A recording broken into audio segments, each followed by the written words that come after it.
விருதுநகர் மாவட்டம் ராஜபாளையம் அருகே உள்ள தனியார் ஜவுளி நிறுவனத்தில் சிறந்த ஊழியர்களுக்கு தீபாவளிக்கு 30 லட்சம் ரூபாய் மதிப்பீட்டில் பைக் வழங்கி அதன் உரிமையாளர் இன்ப அதிர்ச்சி கொடுத்துள்ளார்.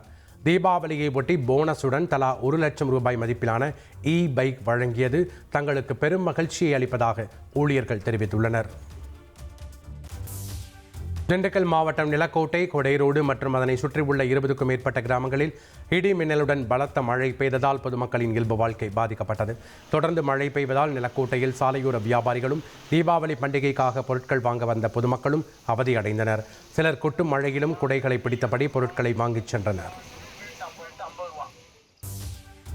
திருவள்ளூர் மாவட்டம் பொன்னேரி அருகே எலவம்பேடு கிராமத்தில் குளம் போல தேங்கிய மழைநீரையும் தாண்டி சென்று மதுப்பிரியர்கள் மது வாங்கிச் சென்றனர். இளவம்பேடு டாஸ்மாக் கடைக்கு செல்லும் பாதையில் முட்டி அளவு மழைநீர் தேங்கியிருந்த நிலையில் அதனை பொருட்படுத்தாமல் மதுப்பிரியர்கள் மது வாங்கினர். கரூர் வெள்ளை அணையில் கூட்டு குடிநீர் குழாயில் உடைப்பு ஏற்பட்டு பல லட்சம் லிட்டர் குடிநீர் வீணாக வெளியேறியது.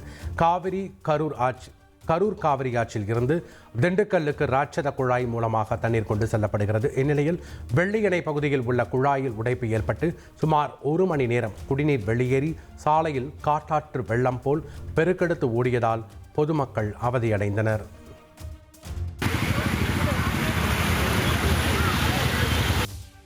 தட்டுப்பாடு காரணமாக செங்கம் கூட்டுறவு வங்கிகளில் யூரியா வாங்க விவசாயிகள் குவிந்தனர். திருவண்ணாமலை மாவட்டம் செங்கம் சுற்றுவட்டார பகுதிகளில் உரக்கடைகளில் யூரியா கிடைக்காததால் விவசாயிகள் தவித்து வருகின்றனர்.